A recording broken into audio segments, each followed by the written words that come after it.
Okay, so this is my reading, reflection, and commentary on the Proverbs. I'm in chapter 28. I finished last time with verse 19. Let me continue now with verse 20. A faithful man shall abound with blessings, but he that makes haste to be rich shall not be innocent. So, I'd like to take a second. I say this often, but the Proverbs are a key to the mind, a key to explore, to discover. And the approach I think that it necessitates is one of detail and of care, of thinking about the words, thinking about their relationships. This is about building, after all. So a faithful man shall abound with blessings.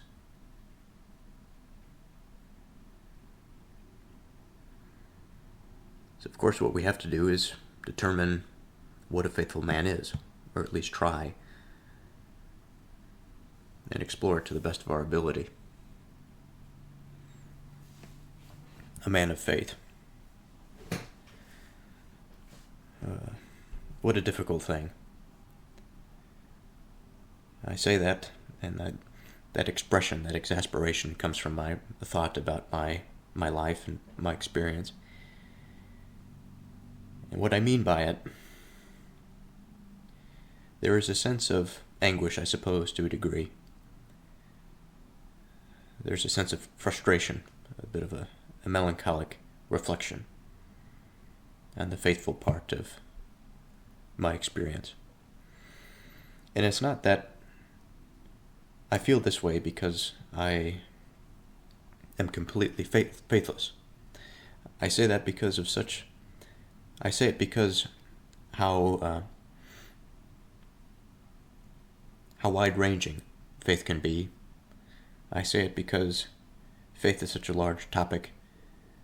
I say it because faith can penetrate so deeply within us.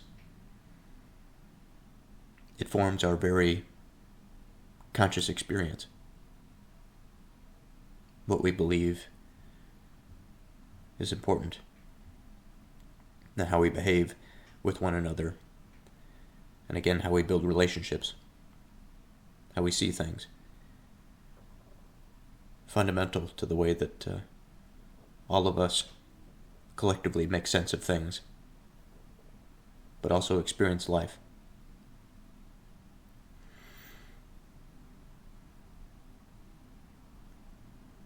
And I am by no means the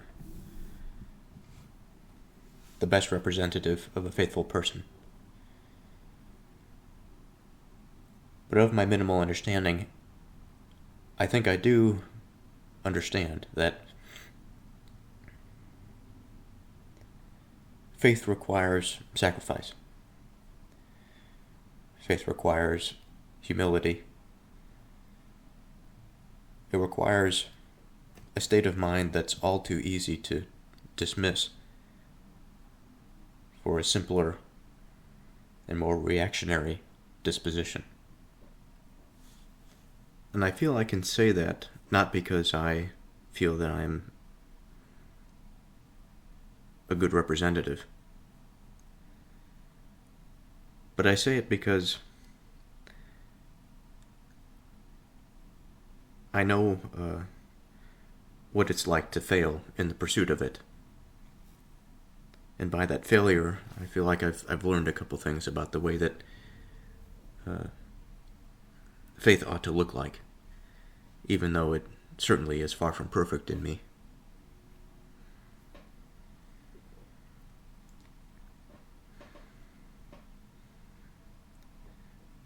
The matter of belief is such a complicated thing. I was just thinking to myself about an experience at work, and I do this often to explore, to make sense of things in my day-to-day. But I was thinking about a situation at work, sort of a hypothetical, a problem that will need to be addressed. Not too serious, but thinking about the way in which I can go about it.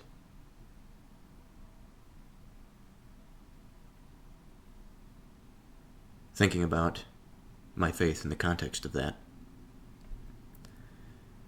Because undoubtedly, undeniably, faith is an integral component to how I approach a problem.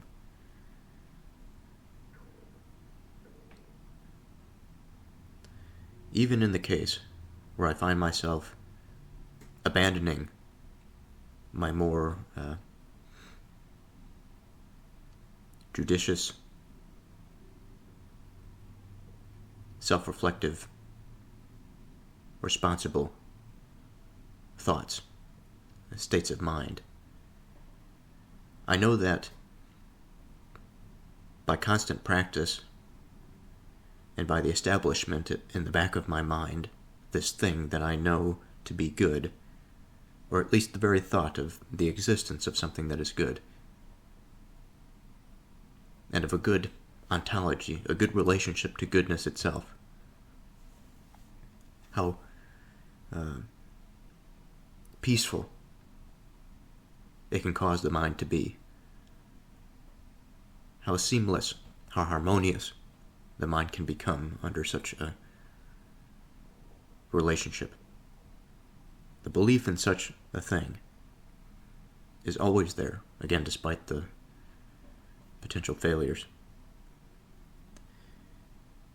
But as I think about this situation, I think that faith is an important part because I'm concerned about the principle, concerned about the goodness for the person that is involved. And I was contrasting that in my mind with corporate matters, which sometimes can be in tandem, somewhat unrelated, perhaps, or in unfortunate situations, antagonistic to good ends. And perhaps this is a bit of a naive thought, but I had a moment of thinking that pushing aside corporate concerns and just thinking about the goodness of the situation, thinking about the best way in which I can solve this problem for the goodness of the person. Goodness of the outcome, however, that would make most sense grammatically. There is a certain liberation, I think, in that. There's a liberation, and there's the thought that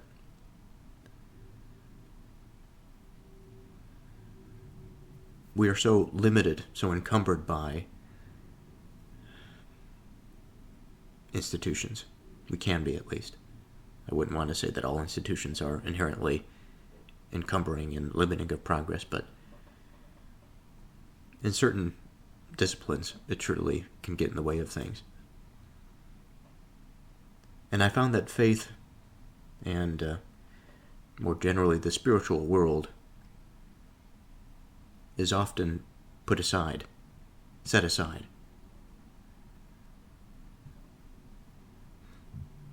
by corporate concerns. And although this may be good in the short run, it may be profitable, they adapt to the situation that they are exposed to. They're not necessarily concerned with goodness. They're concerned with prospering in the environment that they are wrought in. And I suppose one can't blame them for that. Blame it for that, because it's sort of a transpersonal agent. It's usually not any one person that we can point the finger at that's responsible.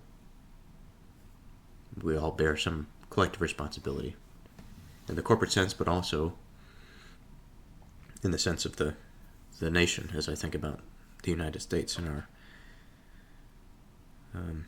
turbulent period that we're going through, the recent election and everything.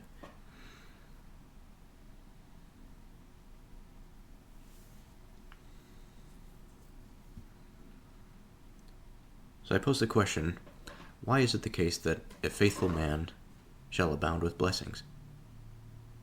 What is a blessing? Well, surely it is a result of a faithful disposition, of good faith. I think we can say that blessing is something that is given, but it is also the product of wisdom. And I mean this thinking and considering the two nodes that are exchanging information. If one of these sources of information is God and the other is the agent, being the human being, the blessing is given by God, it is received by man. But wisdom, I think, exists or can exist in both situations, of God and of man. And what causes this to be a blessing, to be the result of a wise process, I would say, is that it is something that involves connection, unification, the bringing together of information. That's kind of broad, but the bringing together of attention, I think that's an important component. The bringing together of attention towards purpose, towards a good purpose, towards the purpose that's on the mind.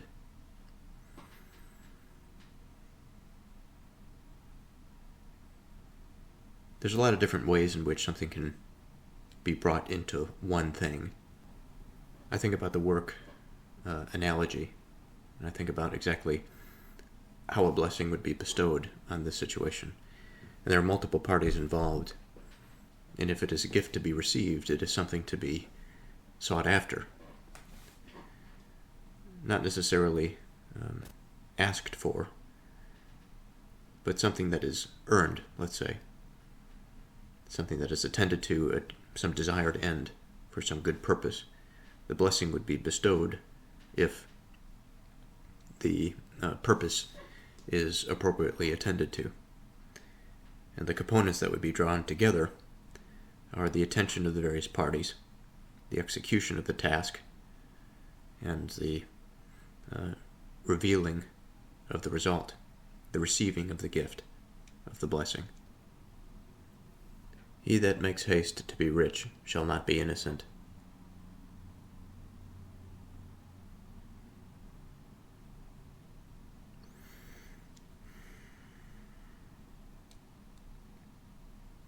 So where to begin here? The first thought that I have is directed towards money. And as I think about money, I think about value. I think about money and the various ways that we can conceptualize money as a medium of exchange, much like a wire transmits electrons. Our money, our system of money, transmits value. And depending on the system, it may or may not be a good conductor of this value.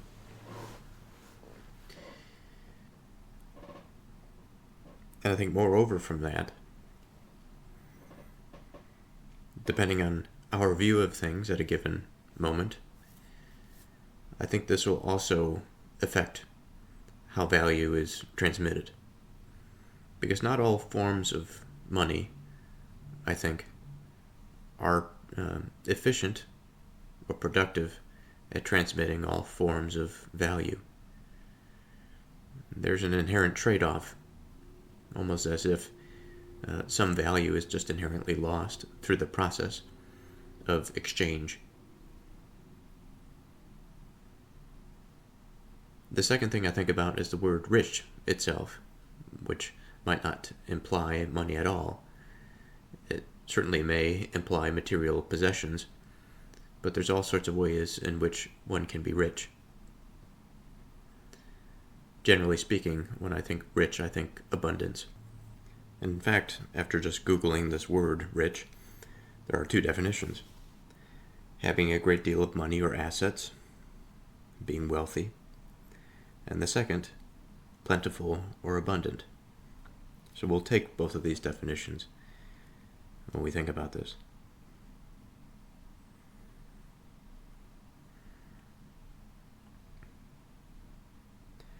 There's so many places to go here.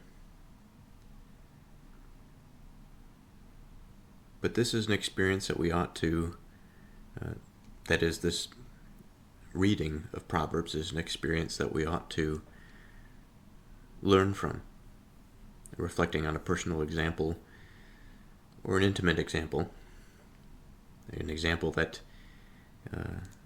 may not be of our own experience, but of somebody perhaps of close relation.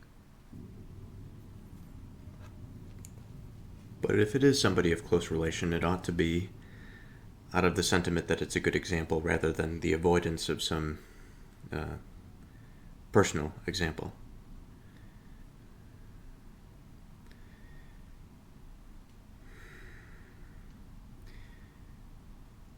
So when I start and I think about my own experience, and I think about when I was younger and approaching the stage of life where I was thinking about what to do,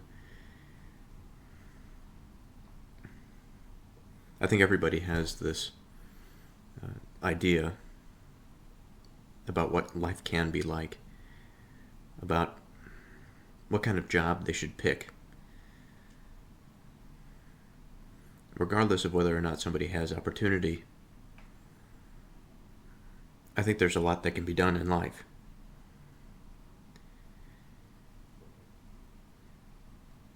Some pursuits lead readily to material abundance. Others to other types of abundance, but perhaps not necessarily the riches of money. And this sort of thing is a difficult thing for some.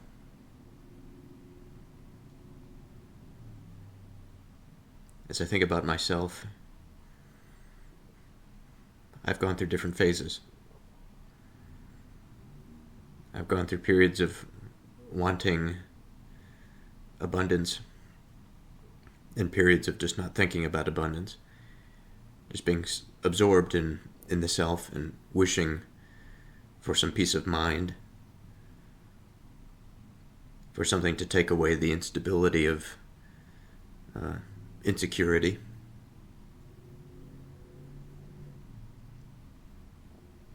The thoughts of my younger self consumed by this sort of instability and the tendency or the fear of multiplicity, of not being in control. Surely more of an adolescent thing, but I can't say that it's entirely lost now, or entirely gone, I should say, or fixed or resolved. Insecurities always exist. Different stages of life present things differently, although I think at the ground level, at the fundamental level, they probably are not all that different. Just a matter of scale and difference.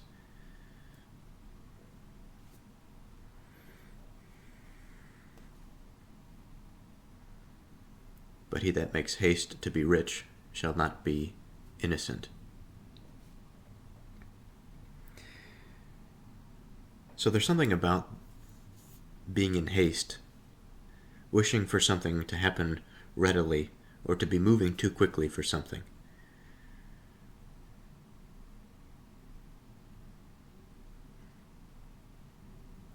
When I think about, again, my experience with this, the quality of haste in my life, when I'm thinking about something down the road, but I'm not looking at my immediate surroundings, I'm not attending to my immediate surroundings. My mind is focused on what's beyond, what is beyond in the sense that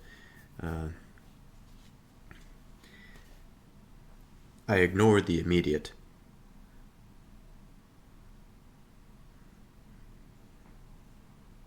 I expend the immediate,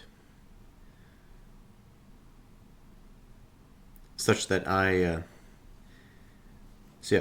hesitate here because there's some language here that, if viewed in a particular light, would actually mean the opposite of what I'm trying to convey.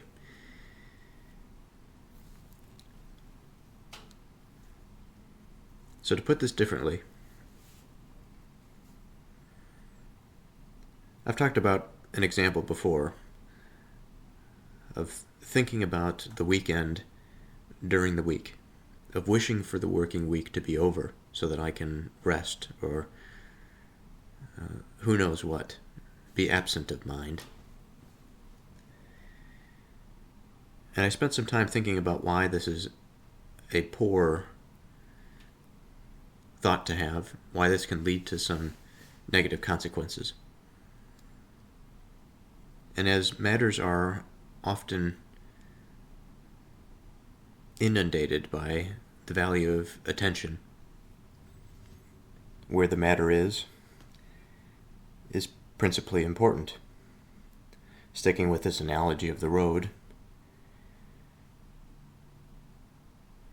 if I'm driving, for example, and all I'm thinking about is my destination, getting there as quickly as possible, perhaps it's an emergency, or perhaps, like I mentioned with the working week, there is some superficial desire, some selfish desire for some relief, or perceived relief, into that absence for which I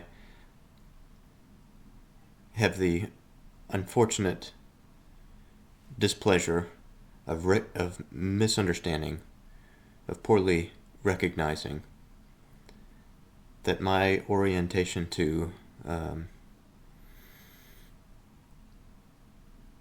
leisure and to relaxation is antagonistic to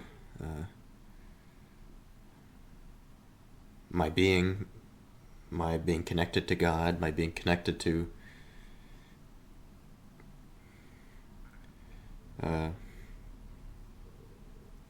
myself, the type of agent that I can be, that I'm called to be. It's such a distraction. If I was driving and, let's say, I had this experience actually today, I didn't necessarily see somebody that was walking straight across an intersection, a light, on a green, and I was turning left. Of course, the pedestrian has a right of way on the green.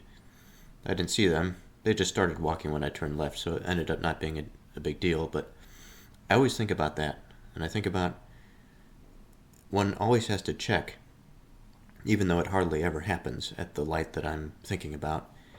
Eventually it does. Somebody will be walking across the intersection when you have to turn left on a green light. And if you're going quick, if you're trying to make it before the cars come and somebody is crossing, I'm going to wind up in a bad situation.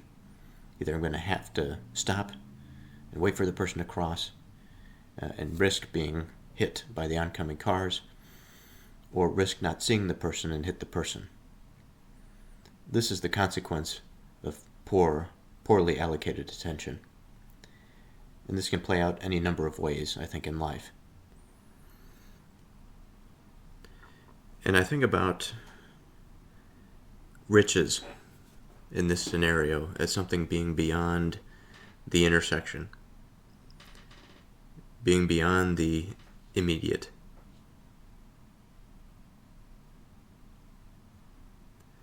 The immediate in this case is something that needs to be attended to. Otherwise, the beyond is just not something that's attainable. But there's something more than just that reflection. Much more than just that reflection. There's something about the elevation of the thing itself. The thing being riches, in this case. Being beyond the immediate. Being something that is elevated above all things. That it does not, because it is something that does not require the attention of the immediate, then in some way, it doesn't permeate through all experience.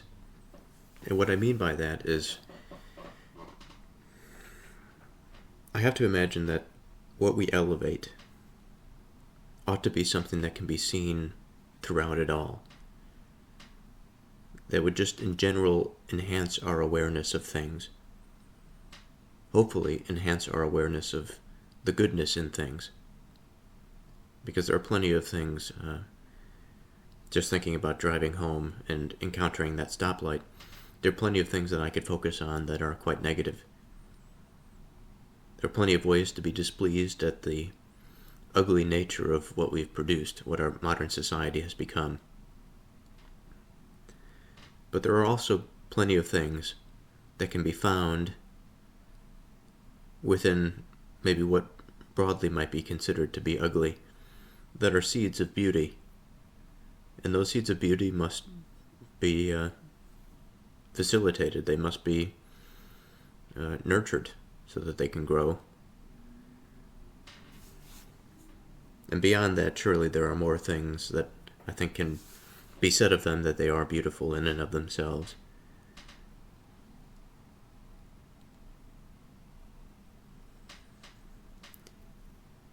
And in relation to what is upon the altar, or what is upon the pedestal, that thing that is elevated among all of the rest, the reason that we pick our head up, metaphorically, symbolically pick our head up, the thing that elevates the heart,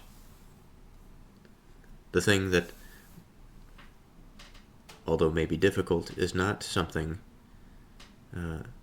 that causes us to lower our head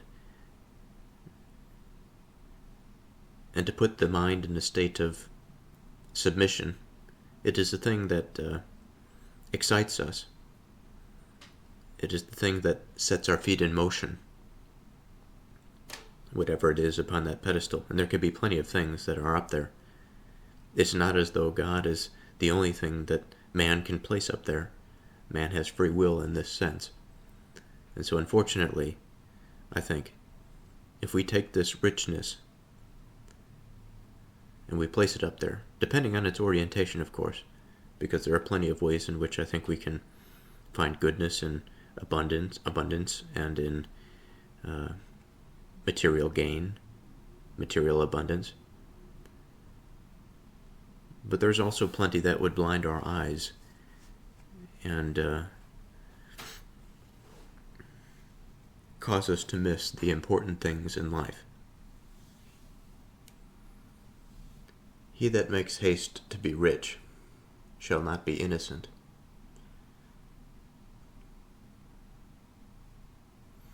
So there's a few things that need to be organized here. There's an image that appears in my mind out of the examples that I have put forth. And this image of the pillar atop of which is the orientation of our attention. It's one of the things that we value most highly. It's what we are aiming after, what we are striving after. It is this thing, if it is not appropriately connected to other things, if it is not a wise pursuit, it is something that will blind us to goodness. It'll blind us to many different facets of life. And much like I mentioned at the outset, starting the second half of this verse about money and the way that it transmits value, or the effectiveness by which it transmits value, the effectiveness by which it's a medium, I think the object of our attention, similarly, is the thing that will facilitate or reciprocate our attention. And so if our attention is on a being, or trying to attend to a being, that is the cause of being itself, I think that sort of situation is quite expansive. It would provide us with a lot. And I don't say that to say that we ought to attend to it most highly because it is the thing that will give to us the most. That's part of it. But I think there's also part of it because we can actually give to it without being consumed by selfish desire. We give up ourselves in return for a fuller part of ourselves, a fuller experience. So there's this reciprocation that doesn't deny the self, but it also doesn't get lost within the self. Now, of course, this sort of thing is not immediately known, and it's quite abstract. But I think it affords us a process of continual reflection, of continual reorientation. And unlike some fixed medium, like the dollar, fixed medium that's unfixed to anything tangible, ironically, it's not something that can be shifted very easily. But the agent and the willful aspect of our experience can be. It can be shifted very easily, if we so choose to. So my apologies, but today is a new day. I would like to pick up where I left off, though it might have a slightly different flavor to it.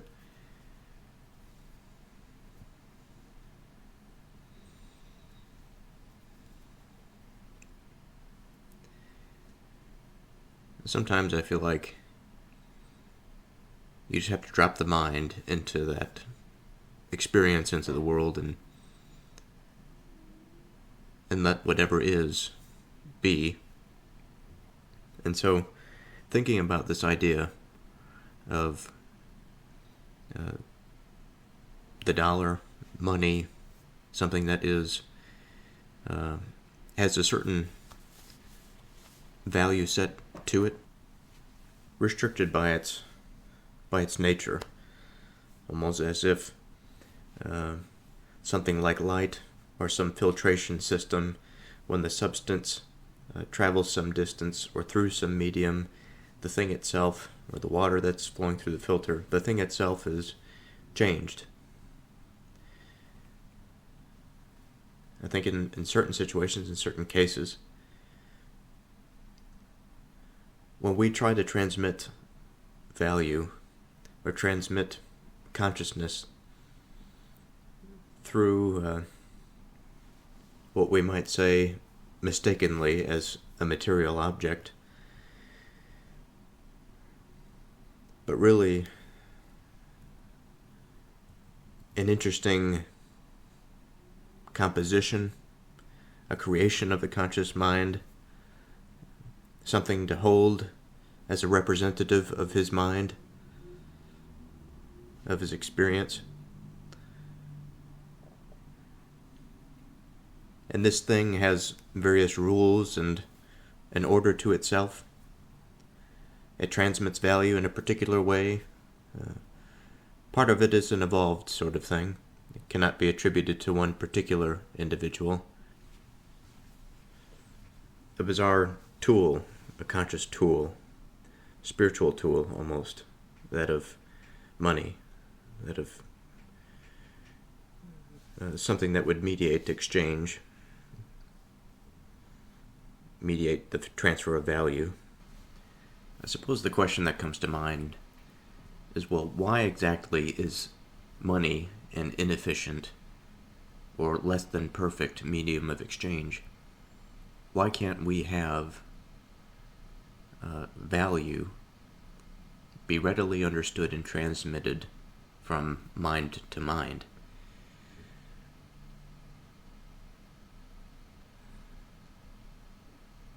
Now, there are physical constraints, obviously. Physical constraints in the sense that each mind cannot necessarily interact with the other immediately, telepathically, let's say. So there does have to be this structure, this symbolic structure, through which that medium will, through which the value will flow.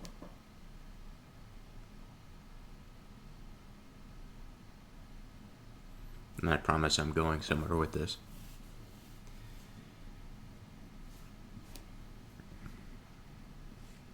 Why it is not a perfect medium. Well, in the absolute sense, if I think about my experience, I think as I've aged, as I've grown, matured, or perhaps have become diminished in some way relative to the innocence of childhood, this change has been accompanied with a change in what I find valuable.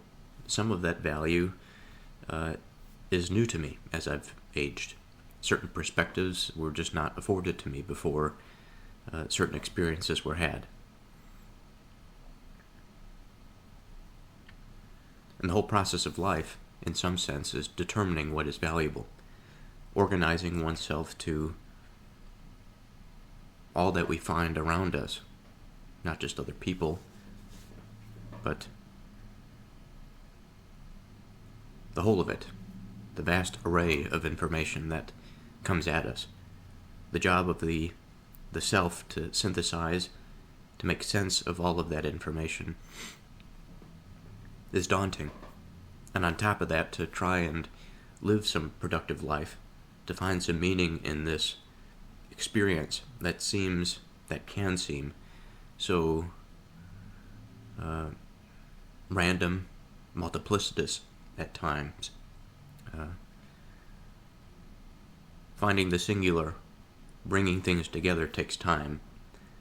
Coming to understanding, coming to know something, to synthesize, again to bring together into the singular from the multiple, it takes time and takes experience. Some of this is intuitively understood, surely. This is part of the reason why I say, well, perhaps there's a bit of a degradation from the innocence of youth, but in also other ways, experiences and the maturation of mind leads to a better synthesis. At least we would hope so.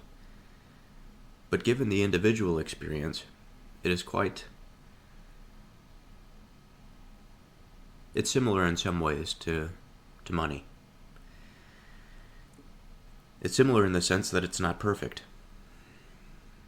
We are the things that determine what is valuable. Money is the tool that we use to transmit what's valuable. And what I find interesting is that even though money is not at times not an efficient transmitter of that value, the agent also may not be a good transmitter of what is valuable.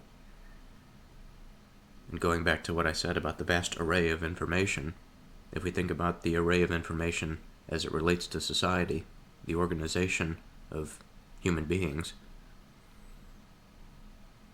there have been many different types of organization, different perspectives on the way in which people ought to come together and experience life. Some have been better than others. Among these societies, we have our cultures, we have our ideas about what is right and what is wrong. We have our customs and behaviors. And among this, if we could say that the human being is in some way an extension of money, in a weird way. It's sort of a roundabout way to get there, I suppose, but man does receive information. Man is an information processing machine. Certainly, though, a machine that has a degree of free will. Free will where it truly matters.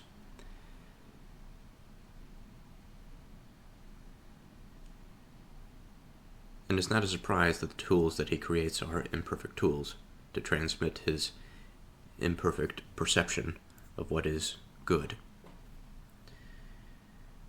And I will say that goodness, I think, comes in many different flavors.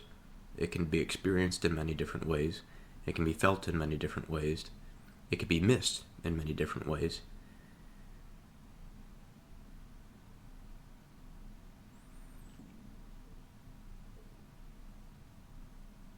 But he that makes haste to be rich shall not be innocent.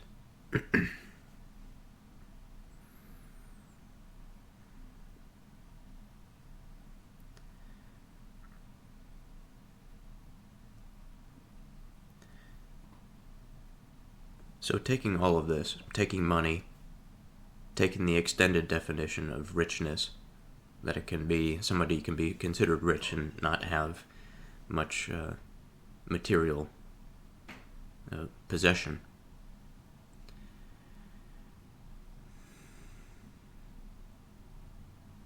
And understanding that the information as it flows through the mediums that we have created is can be inefficient, can be slow. And as we reflect on the fact that we ourselves are not perfect generators of value, but we have the capacity to do so, it is not a surprise that we can take a sliver, a snapshot, a particular story, a potential story. Perhaps it's a perennial example of what can happen given a certain outlook or behavior. It's no surprise that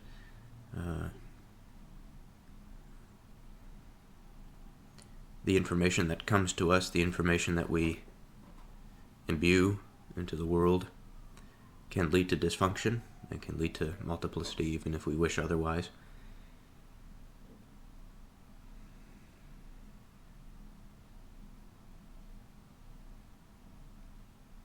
And even in the most strongly held beliefs and the most fantastic of desires, and perhaps even righteously created, composed thoughts may find their execution in a place that is guilty of some sin or of some crime. And I don't say this to be pessimistic. I really am a believer in grace and of mercy. But all the same,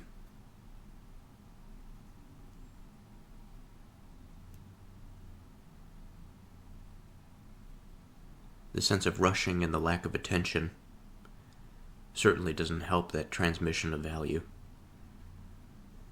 I think about many experiences in my life, and there are plenty of things that I can think about myself that I wish I could change, I wish I could solve right now. But there are certain things that haste just will not solve. I can want it all as much as I possibly can. I could desire it. I could pull the lever, step on the gas that is my heart, and really wish for something. But it doesn't mean that it'll be. Creation takes time.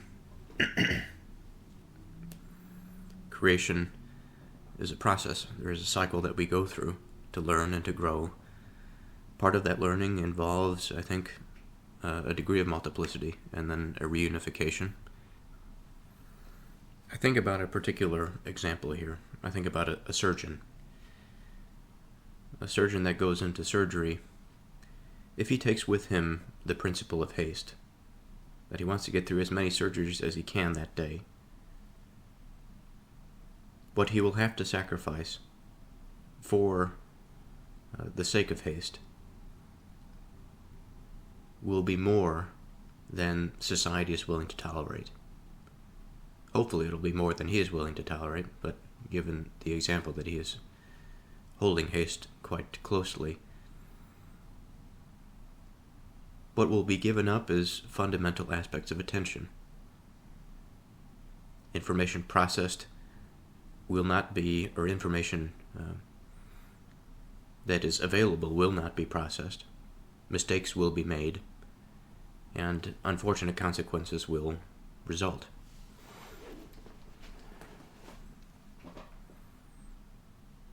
And just as in a failed surgery or an imprudent physician, we can also imagine how this would apply equally to the surgery of our life. That we try to move into experience quite a vulnerable state for man, so raw and exposed to everything as he finds himself in existence. So exposed to the information of the world. When I say the world, I mean everything. I mean all of the things that he can experience.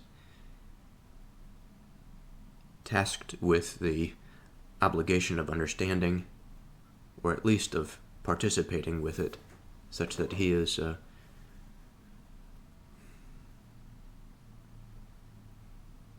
connected, such that he is satisfied, rushing through things in the sense that one is just checking off certain boxes because they believe that once all of the boxes are checked off in this sort of superficial, objective view, there is no way that anything meaningful is going to come of life. No transformation will take place. If material prosperity is gained by this sort of approach, it'll feel empty, it'll be hollow.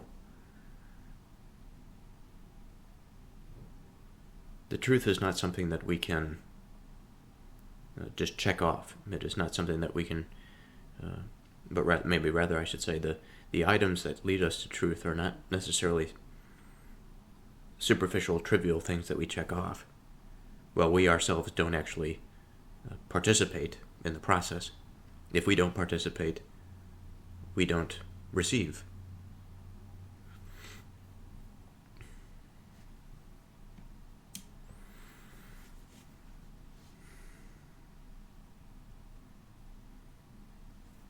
Now, this last bit about innocence, I think is interesting. I think about in what way, if we're standing in front of this spiritual court, what would this person be guilty of? And I think, as I mentioned, the person would be guilty of that way of trying to conquer experience, to be the most satisfied, to fill the mind with such superficial information that it wishes to satisfy the deeper components, the failure to recognize the human being as a creature of depth, a creature of possibility, and not taking on the challenge of life and potential experience, I think perhaps can be seen as a degree of guilt. Just as I say that, I think about my experience and I think about all the areas for which I know that I fall short. And of course I'm not the judge, so I cannot speak to exactly the letter of the law. But I am a willful agent, I am a spiritual agent. So I can understand the spirit of the law if I so choose to pay attention to it. And because of that, it is my responsibility to recognize my shortcomings and to at least try to make this experience better in the truthful sense. And the best way that I can put this into words so it doesn't sound like it's meaningless, I would say that, just speaking to myself here, the more that I can commit to being honest, to being truthful with myself about the success of a particular situation, or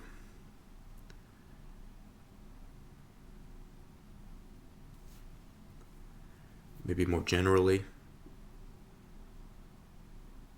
about where my mind is all of the time, that it's not drifting too far to or fro, that it is always picking a task that is important, that may be arbitrary to a degree, but there are certain distinguishing factors that must exist there, that it is productive, that it is meaningful, that it produces some good outcome, that my mind is engaged, that it's actually towards a purpose, I'm learning a skill.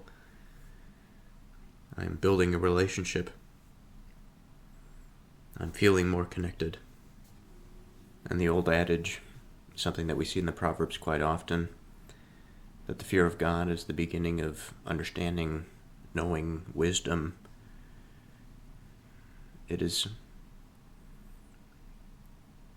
We are paying attention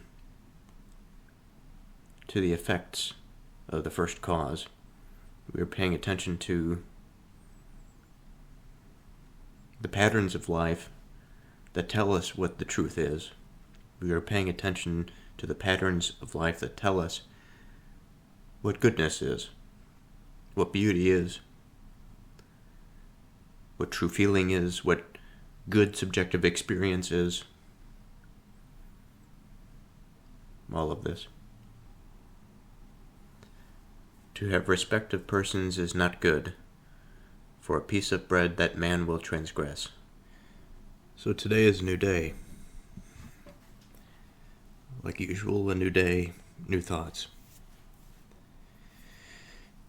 So admittedly, this verse is not readily apparent exactly where to go, what the meaning is. The first thing that is clear to me is that we must understand this word, respect. I've talked about this word before. There's a component of returning to something, in the rooted sense, that of the prefix re. Now from the Latin word, recipicere, we have to look, to observe regarding the suffix, and then again the prefix again or back. This idea of returning, to pay attention to something again, or to remember something, to look back on it, to keep it in mind.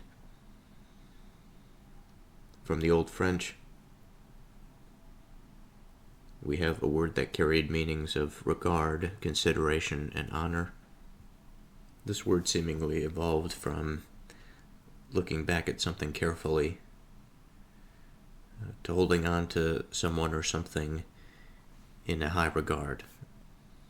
Now, in the absolute sense, saying that one ought not to have respect of persons,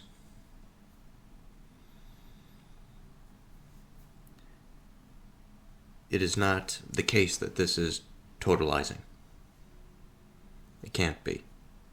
There will always be people or a person or some idea for which we elevate them, whether their idea, their memory, their being, because it is something that we must do. We must pay attention. We must have, we are social creatures. We have these strong social bonds. If we are to relate at all to the experience that we find ourselves in, we must have this sense of being able to respect something or someone else. It is something that orients our attention. Now, all of that is well and good, but there's much more that needs to be taken apart here, because we have limited context, a limited context. But the Proverbs do this at times. There seems to be something that cannot be in a totalizing respect, so we have to think about it slightly differently. Well, if it is true that something cannot be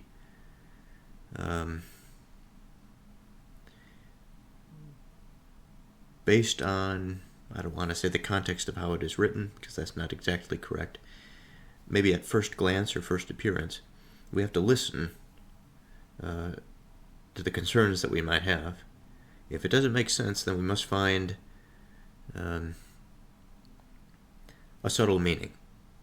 And the subtle meaning, I think, is often the one with the richer value that occupies that space.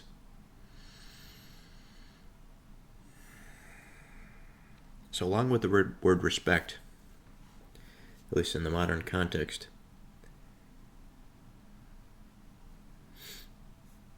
words of honor, esteem,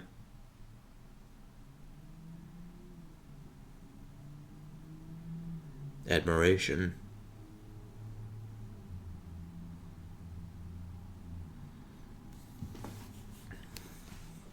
exactly how this information is transmitted to us, I think, is interesting. Difficult, though, because there are many different types of information. There are many different types of experiences.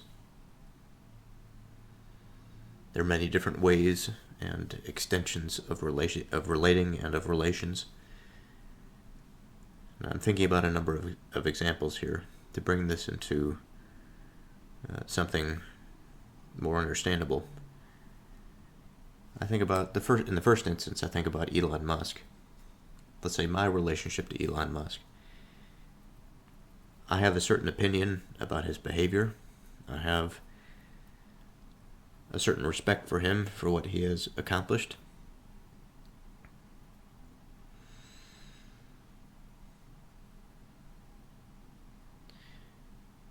There is, by extension,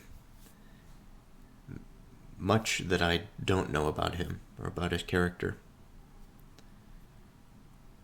I have some reservations about the rate at which he is gaining power in society. Not that gaining power is necessarily a bad thing, or maybe positions of authority, but given a matter of degree, I find it a little concerning. But again, I also elevate him to this place that is quite high in terms of that respect, that ladder of respect. And there are certain principles that I think are wound up within his achievements, or that have led him to his achievements, that I think are just inherently admirable. So there are three components to this, at least to my immediate reflection. There are three dimensions. As I've mentioned, there is this separation between myself and Elon Musk. I don't know him personally. I know him because of his celebrity and because of his accomplishments that have filtered into my awareness through secondary means. So we have distance. The second is the map that I have formed about Elon Musk and the general positive attitude that I have for him, and the respect that I think goes along with that.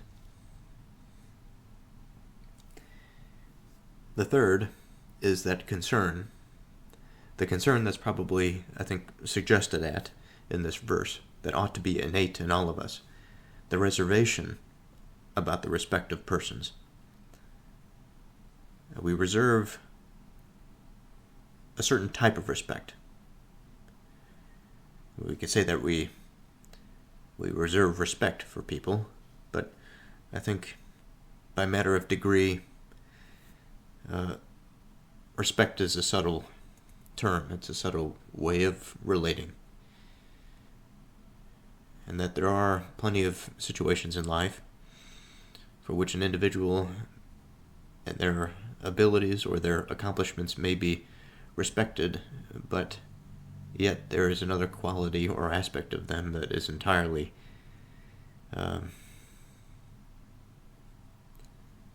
contrary to that opinion that is held. And however this may present, at the very least, there's a hint in the second half of this verse.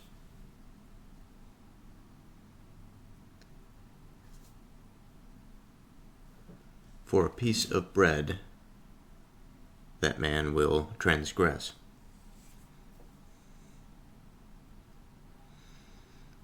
So we have this idea of somebody that is being propped up in our minds. Exalted, maybe we can say. And the matter of degree here, I think, is crucial. Because depending on how much attention we give to an individual, or how much of our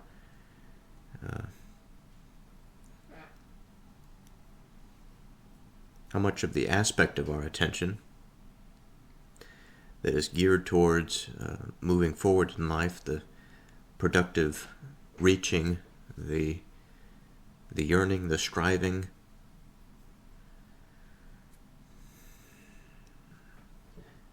Where that is pointed is a fundamental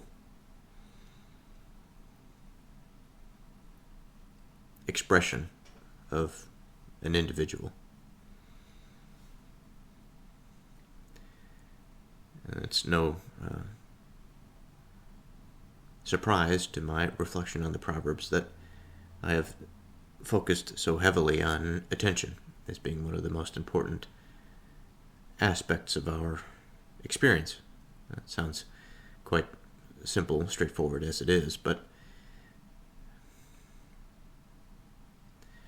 putting somebody on that pedestal,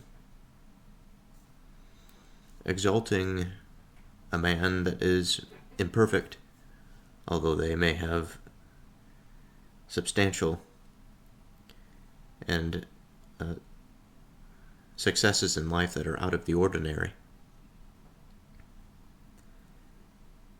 There will always be something for which we cannot justify about them. There's always this potential for which we can be led astray by believing everything somebody says that we respect.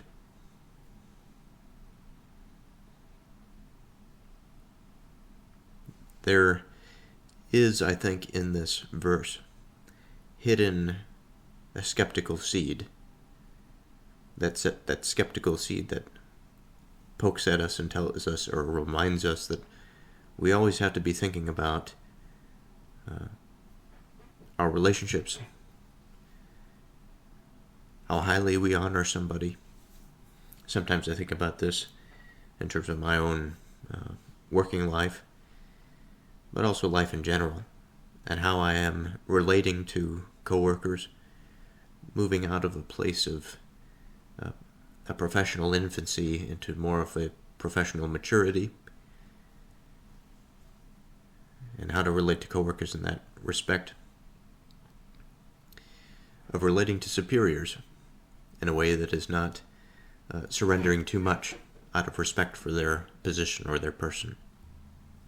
By surrendering too much, I mean that there's an aspect of attention, there's an aspect of being that is reserved for the divine, that is being placed in this relationship. There's this self-subservience.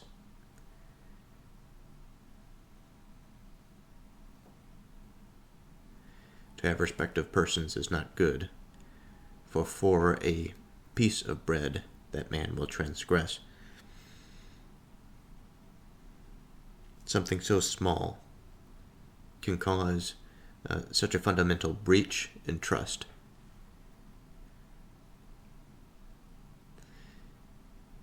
Again, that reminder of the weakness of mind, although it is capable of such interesting and at times profound things, we can also understand situationally, experientially, that it is not something that is steadfast forever. It is something that can fold under something unseen or something so small as a piece of bread in the case of starvation, for example.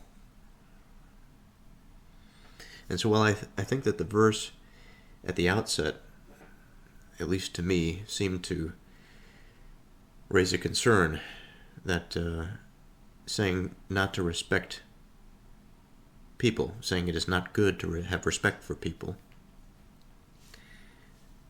this on its face I don't think is literally true. It's true in the sense that there's a certain degree to which we can attend to people. There's a certain degree to which we can elevate them relationally. Now, it doesn't mean that just because we cannot respect people to such a degree that we can't have strong relationships. I think it's quite the contrary to that. In this landscape, we are concerned with the weights of authority and the weights of authority depend on their true position or their true orientation. And I contend that there's always going to be a weight of authority that is given to the divine that no man can possess. And there's probably various gradations from there for which a person throughout life, I think, can formulate and build. And there's sophisticated forms of that, I have to imagine, and there are probably less sophisticated forms of that. So the question in my mind is, where exactly does that leave us with regard to what this verse is saying? Because I certainly do not want to give the verse a meaning that it is not intending to convey. But I think that this must be right, given the obvious impossibility of taking the first half of the verse alone. To have respect of persons is not good. We reserve that totalizing respect out of the very nature of man, because of his weakness.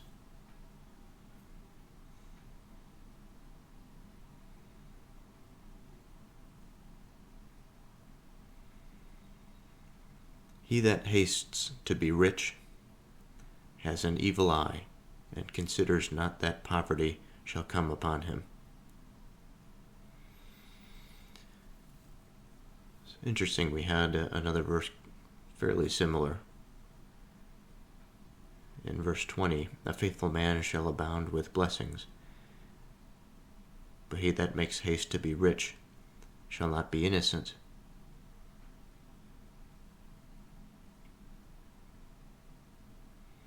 This is followed again by the verse that we just completed, 21, to have respect of persons is not good, for a piece of bread that man will transgress.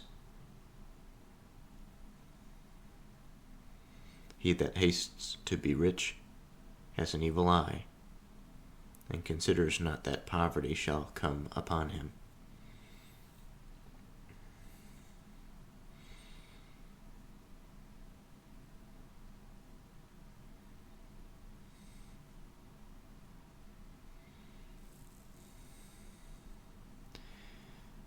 Verse 22, the verse that we are on, is quite an extension, I think, of verse 20 that mentions the rich person, or the desire to be rich, I should say. It's an extension because of the use of the evil eye. Because now it is not just a matter of being guilty because of haste. It is a matter of being possessed by evil, such that the very pursuit of haste exposes a person. And much like with the previous, there's a certain subtlety there.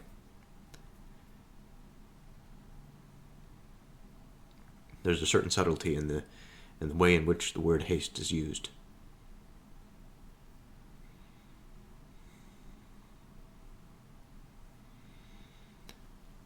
So when I went through verse 20 before, I spoke of the dangers of this haste, of not making appropriate judgments about the way in which a person procures material prosperity, about the way that we relate to material things.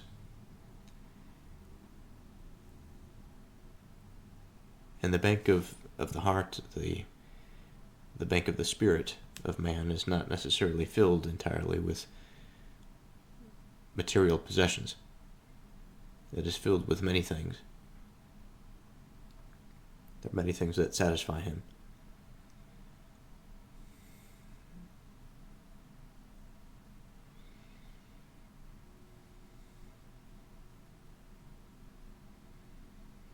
There are many things that are sacrificed through haste that I think one can certainly miss But in that court, in the spiritual court for which they are judged for their crimes, in the pursuit of superficiality, the pursuit of something for its sake, well, in some situations may be good, but in and of itself may lead to unimaginable evils, may rather, by their very pursuit of coming to be this thing, this person of richness, of honor, of respect, as we mentioned before, they have sacrificed the very communion that is possible with God. Not that it's possible to be saved and to turn that ship around, but certainly there's a way of being so far off of the mark, so far away from the divine spirit, the spirit that says, reiterating or establishing strong familial relationships, strong friend relationships, support groups and networks that will allow for the mind to continue to be exercised, to be loved, and to love. The spirit of fairness, the spirit of harmony, of grace.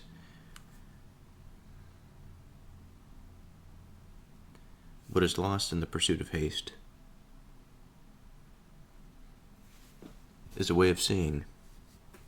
It is a way of seeing anything outside of superficiality. It's a way of being that is close to the surface. Close to the surface in this regard is indicative of an experience lived with a shallow understanding of the self, of people, of relations. Fundamentally, of course, I'm sort of saving the best for last here, the tendency towards evil is the tendency towards absence. And in this tendency towards absence, much must be sacrificed on that way. Of course, at the end of which I don't think that there is any possible positive outcomes. Absence is the expression of nothing. It is something that will not maintain an identity because it is nothing. But of the identities that are possessed by it, they will tend towards that nothingness, that sort of black hole of the symbolic dimension. It swallows up all of that meaningful information, the meaningful aspects of those agents. And along the way, given the maturation of that process, I think the agent is continually corrupted and polluted by that mental orientation. What follows in the second half of the verse, I think, is indicative of that. He that hastes to be rich shall have an evil eye, and considers not that poverty shall come upon him. This indication of the blindness of potential, of not being aware of what potential ruin may feel like or be experienced like. And these sorts of individuals with such vain pursuits, when they have fallen to such a degree, let's say, of poverty, their experience of life is not necessarily one of acceptance.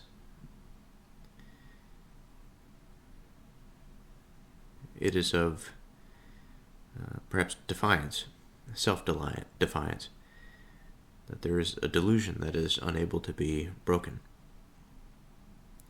Now, I think this is much different from a sense of rapidity and of productive behavior, of discipline, and of industriousness. This sort of thing, I think, is separate than haste. Haste implies a recklessness, that may be worked out in the field of discipline, but certainly is not something that an industrious person commonly demonstrates. So today is a new day. A new day brings new thoughts, and they may not necessarily follow the same trajectory from that previous line of thought. I'll carry with myself here some elements that are consistent. He that hastes to be rich has an evil eye, and considers not that poverty shall come upon him. I don't think I'll say too much more about this verse, but just to get my mind warmed up, I will say a few things. Thinking about the last time, this last recording, I think about the importance of the word haste that is used here. That it is something of an expediency that is given to sacrificing something that one ought not to sacrifice. And given that we are considering an evil eye here, we are considering fundamentally attention. The eye is something that provides us with visual information. Visual information is one of the fundamental components of our experience. It gives us a lot of information. Thinking about the environment, thinking about the physical world, but also thinking about the way in which man communicates with other persons. The eyes are so fundamental to all of it. And being that it is this organ that provides us information from the environment, it is something that I think simultaneously directs our attention, but also it is influenced by us. It is an organ that we can direct willfully and attend to what we please. But an evil eye is that aspect of the attentive mind that sees not just material things, but sees the pursuit of life itself, the pursuit of riches, and that pull of rapidity, that it must happen quickly, that the only thing that is important is becoming rich.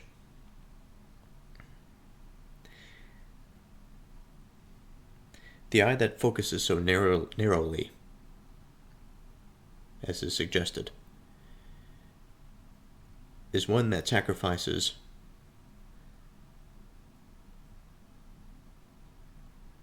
elements of goodness, sacrifices the mind that wishes,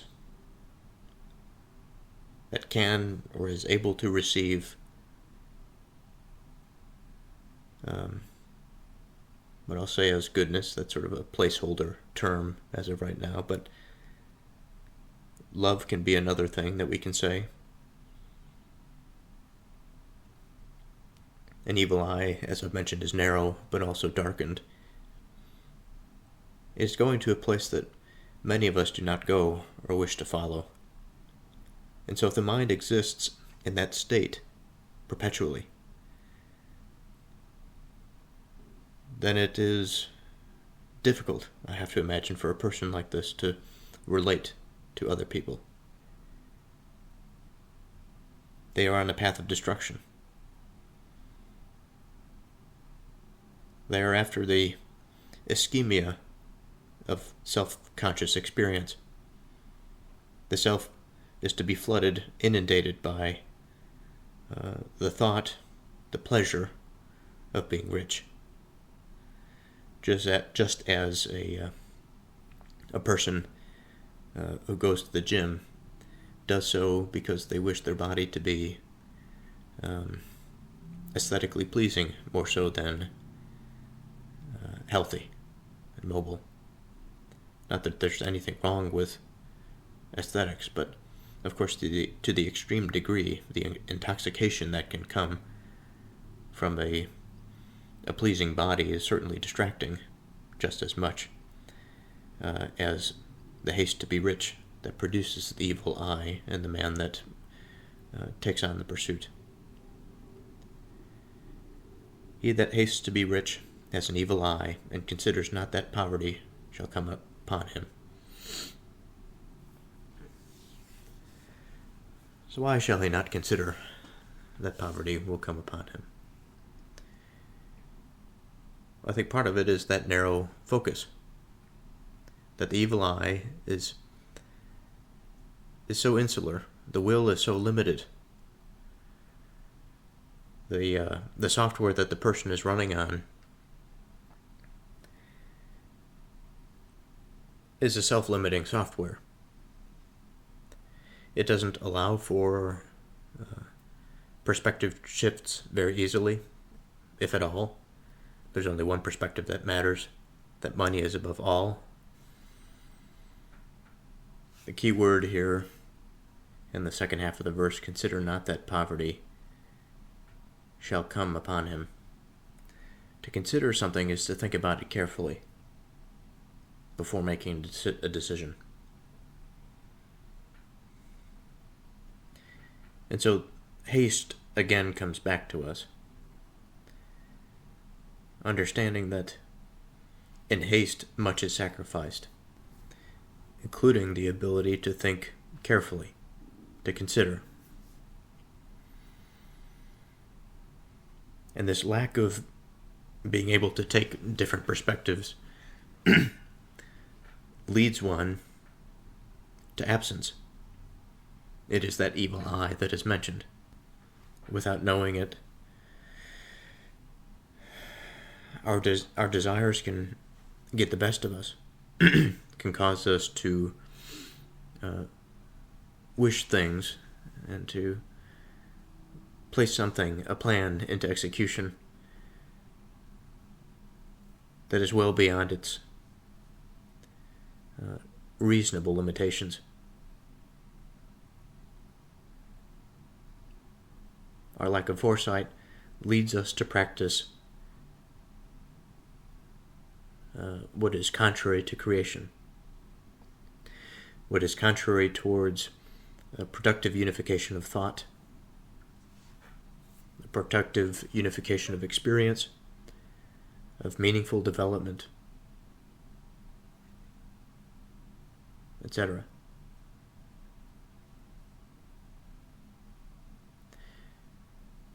He that rebukes a man afterwards shall find more favor than he that flatters with the tongue. So the word rebuke means to express sharp disapproval or criticism of someone because of their behaviors or actions.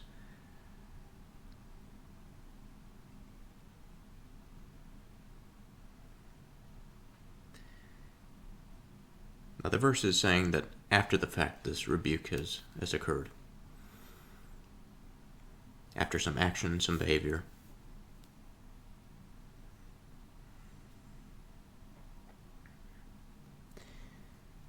I think what we're aiming for here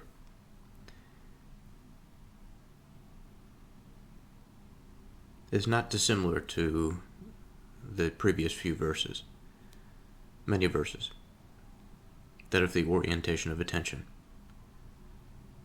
and the pursuit of truth. That if we identify something false in somebody, then it should be known. That a person ought to be brought back to a point of correction. Now, in my mind, I could imagine a number of situations for which this can go wrong. The rebuke may not be just, but generally speaking,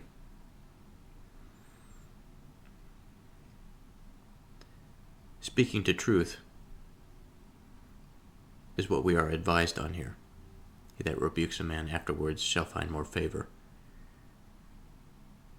More favor in the eyes of truth. He that flatters with the tongue more than he that flatters with the tongue. What does it mean to flatter with the tongue? The tongue, again, an organ of expression. My mind goes to information transfer.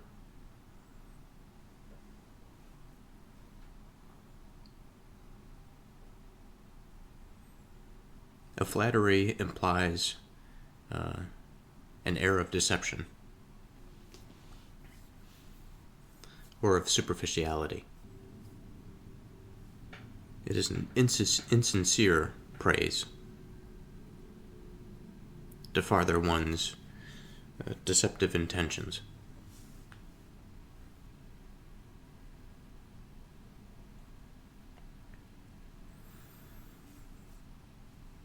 And much like our conversation about money, if we have a medium that is a poor holder of value that cannot be transmitted easily, then what we have is a system that poorly transmits value, that is unable to hold its value, unable to be exchanged, and that has wide-ranging consequences to economics, prosperity, and to the mind. Similarly, deception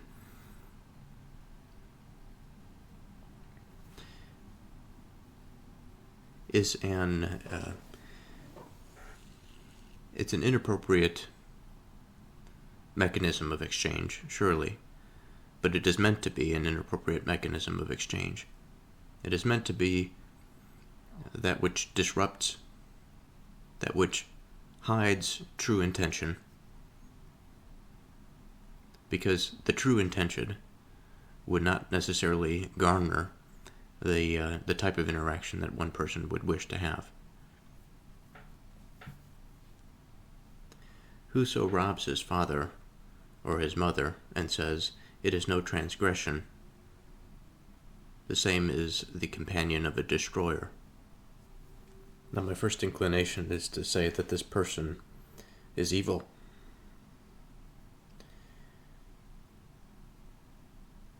But I want to think a little bit about what exactly it means to rob the father and the mother.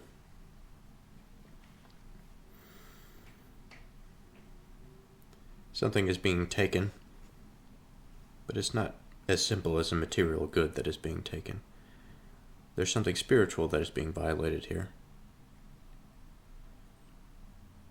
There's a way in which the relationship between the mother, the father, and then the offspring is meant to articulate. And outside of that articulation, we have pathology. Robbery, of course, is one potential mechanism by which that pathology can exist.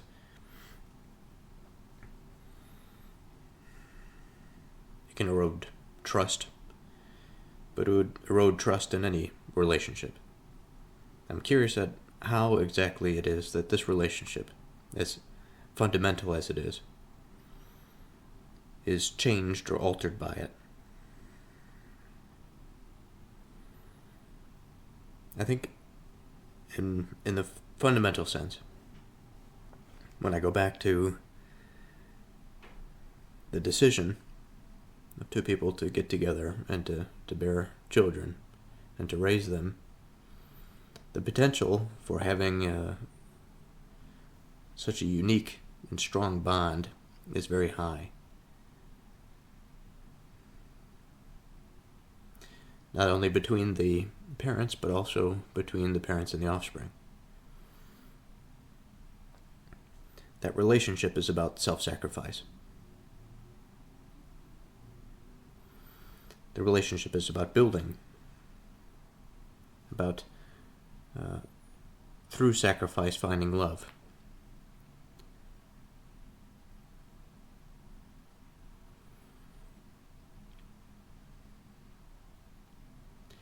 A robbery is an unjust taking.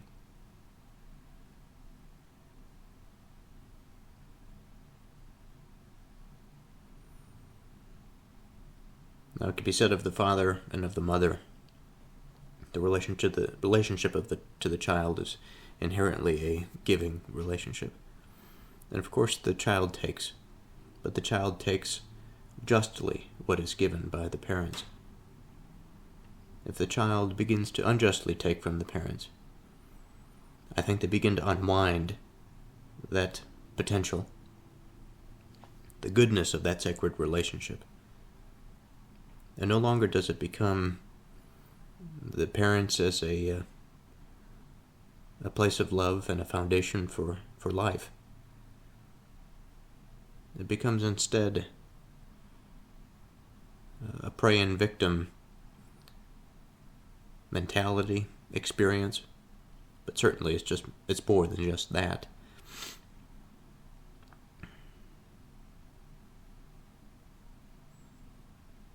I think it is the rejection,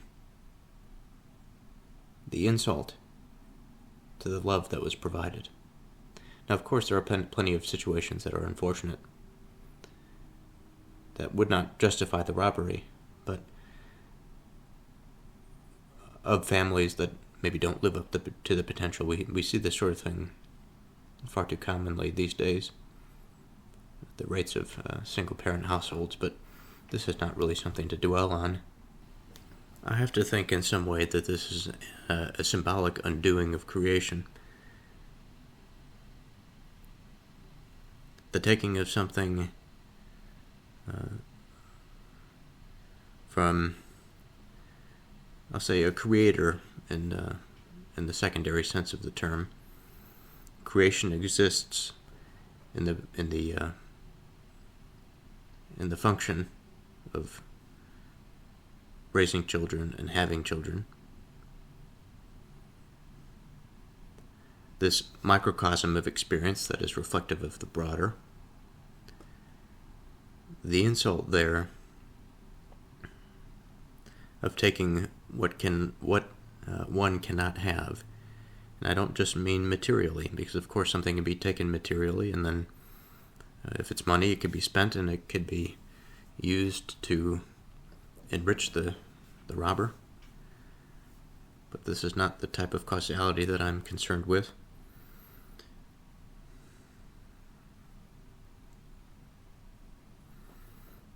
Much like a few verses prior when we were talking about the person that was hasting to be rich, having the evil eye, considering not that poverty shall come upon him. I think this is similar. The rejection, similar in a way, the rejection of a fundamental occurrence, that of creation, I think would lead him to a place of decay and of, as the verse suggests, the companion to a destroyer, that he is infected by this evil eye, the eye that narrows his understanding of what is the right thing to do, it narrows his understanding of goodness, and it does so by reversing creation, rather than creation being this coming together and the production of potential. Now that potential is grabbed onto,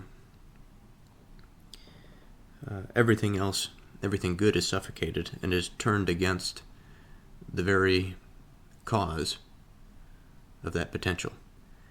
And so it's a return, a narrowing of life in the negative direction, a companion of a destroyer. He that is of a proud heart stirs up strife, but he that puts his trust in the Lord shall be made fat. So here we go on interpreting this verse. We have to talk a little bit about the heart, I think, to begin.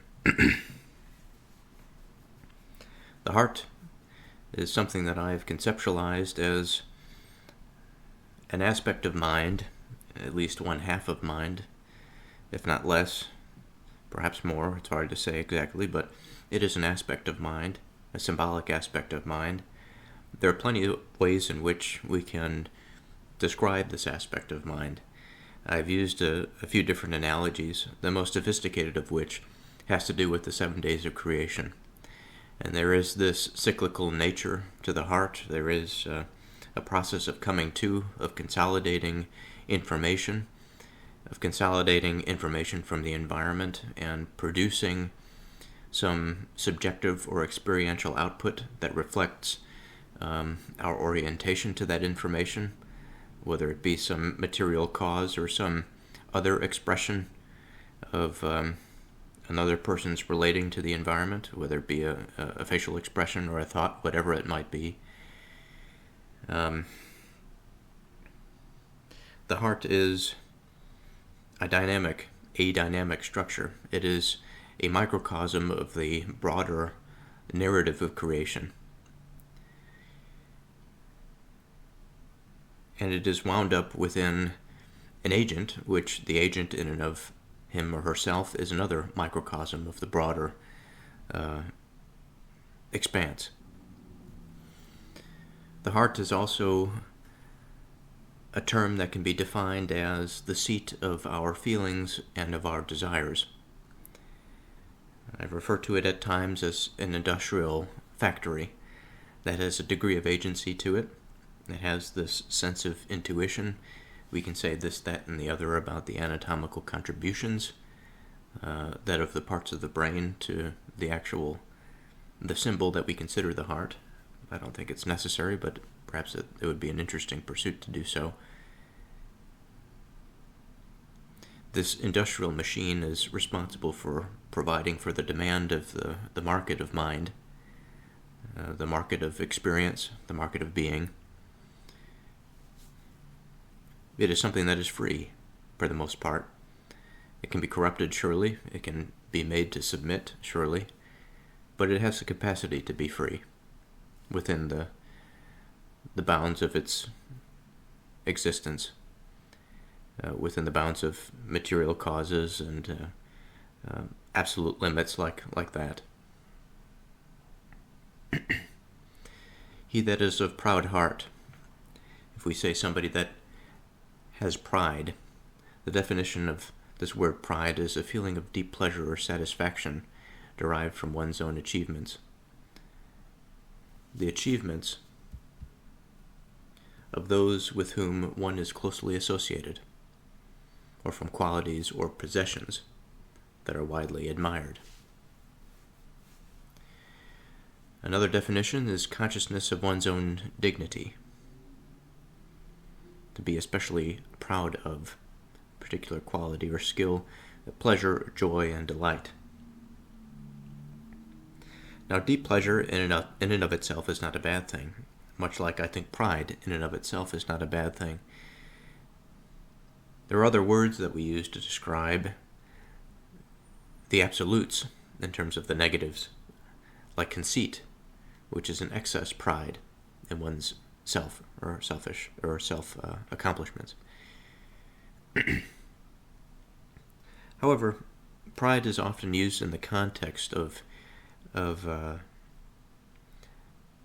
being negative. Sometimes I think it can have the air of negativity, even though the exact definition may not necessarily imply so.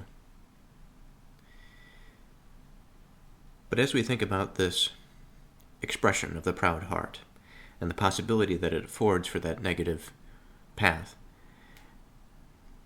we have to consider it in the light that the verse is guiding us towards. He that is a proud heart stirs up strife. Now, strife is a word that we've seen many times in the Proverbs, many times earlier in the Proverbs. We have not seen it, I don't think, relatively recently. Strife is a word that is defined as angry or bitter disagreement over fundamental issues, conflict.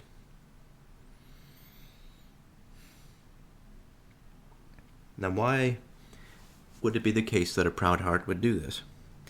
If we take the definitions that I have laid out of the heart, what productive landscape must follow for this to be true? Well, if we take creation, for example,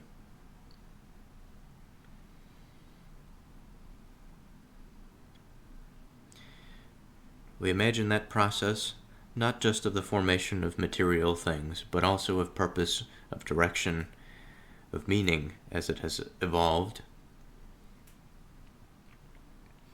We think about the heart, we think about our experience, how we have evolved as we have grown from infancy into adolescence to adulthood. We have passed through many different phases, some positive, some negative, to a place of mind that is relatively stable, a place of some experience, some more than others, but all the same able to reflect on things that are a bit more considerable.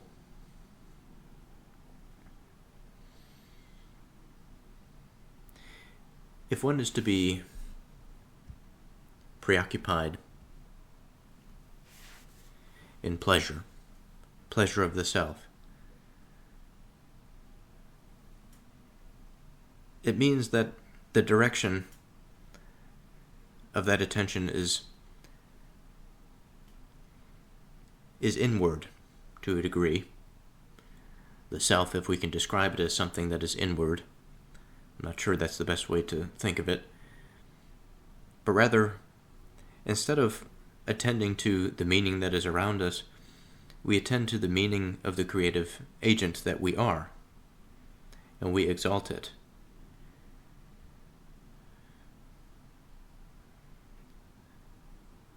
We find our achievements not just satisfying, but intoxicating. What drives us is our selfish desire, the person that is possessed by the selfish heart. To see beyond this sort of thing, I think, is very difficult. I think to question oneself of it is even more difficult, to be honest, because to see past it, if one is to believe or is to be perhaps uncertain whether or not that this is a possibility for themselves, it's daunting to imagine exactly where to start. For if the heart is so wound up within immense satisfaction for their own achievements, and they have no emotional maturity or emotional connection to others or to experiences that are satisfying other than selfish achievements, then how possibly can a mind break free from such a servitude?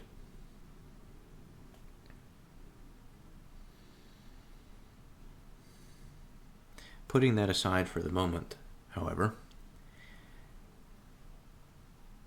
the stirring up of strife is something that I want to think about a little bit farther. Conflict. I'm interested in a principled way in which conflict would be stirred by the proud heart.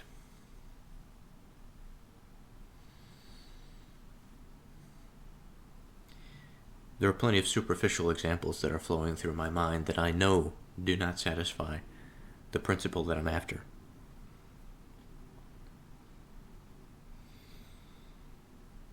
I think about a person that is defensive, a person that is overly anxious, a person that is unable to focus on anything but their own thoughts, a person that is at deficit of attention. I find these qualities easy to find because I can just look back at myself and think about the various instances for which I could have done better or corrected, the various instances for which I have failed.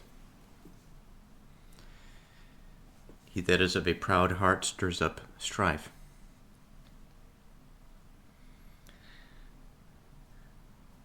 Now, I have to imagine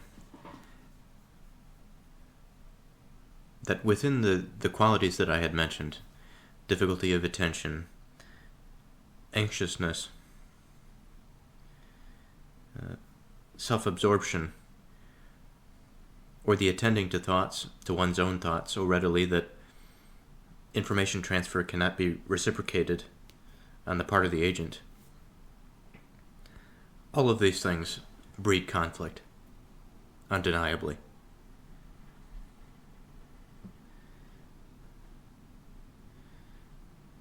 The proud heart. It is of a person that holds on to what they believe to be the only sturdy thing in this storm of existence, that it is their only friend, that they are afraid to sacrifice. They are afraid to sacrifice parts of themselves for fear of being injured, of being wrapped up in that tumult. And although there may be good reason to find oneself so barricaded against such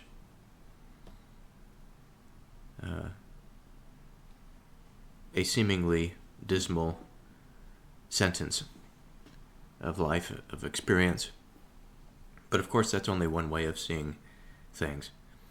Perspective can offer us a new view on things. And that unfortunate pessimistic attitude, I think, breeds not only further isolation, but the absence of growth, the absence of sacrifice.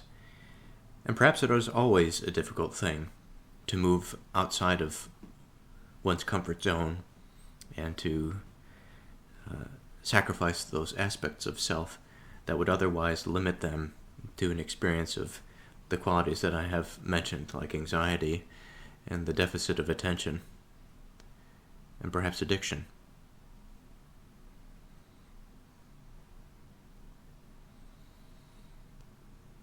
He that is of a proud heart stirs up strife, but he that puts his trust in the Lord shall be made fat. So this trust in the Lord is something that is fundamental to this verse. Now, the definition of trust is firm belief in the reliability, truth, ability, or strength of someone or something.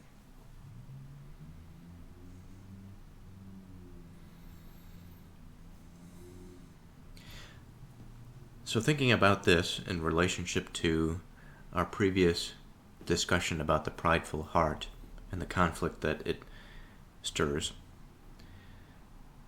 trust in God is trust, belief, the holding on to of some pole outside of man. Now, this inside-outside business, I'm not sure if it's the most productive way to see things, but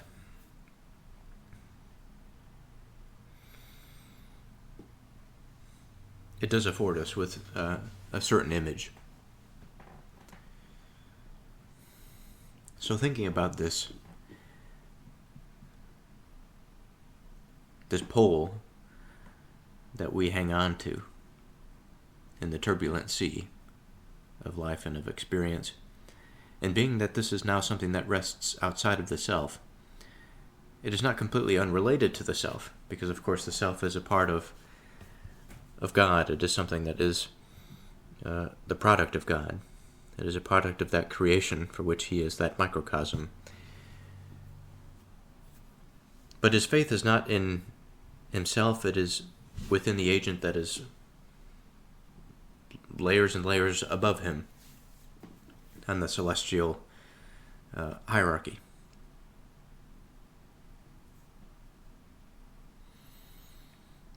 Now, what does this mean exactly? What are we trusting in? And I think that this process, much like the process of maturation, is the process of coming to, the process of forming something that we can identify as God. Now, of course, many have failed, few have succeeded. There are many different types of minds that are brought into this world. There are many ways of thinking, of perceiving, some of which are not productive, some of which are considered immoral and cannot last in a stable society, but not for the sake of a stable society, but for the sake of the stability of things, of thingness in and of itself, even though we may play a small role in the maintenance of existence. We are conscious agents. We do occupy a space of awareness. And because we occupy this space of awareness, we are stewards of a certain purpose, of a certain responsibility. And now this is not to say that we, because we have this responsibility, are meant to look at ourselves as exalted somehow, that we are to be proud of our station to the degree that this verse warns us against. But rather we are to recognize that we are a small piece of this broader unfolding. And though we do contribute to it, we have to do so with grace and without excessive concern for ourselves. And that we do have to make sacrifices. We do have to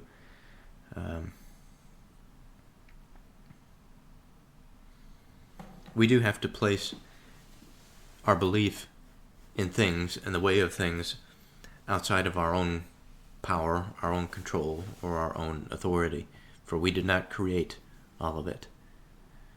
We create that which is within it, so that we can participate with it.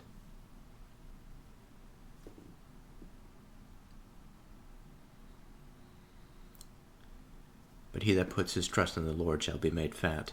If we participate with it, I think this fatness, this idea of having enough or more than enough to sustain oneself in a time when perhaps famine and disease abounded, the idea of becoming fat seems like a luxury. Now, fat in this case, I think, means saturated with goodness, with purpose, not just an unhealthy lifestyle. He that trusts in his own heart is a fool, but whoso walks wisely, he shall be delivered. Now this is verse 26 of the Proverbs, and I think I will continue with this verse next episode.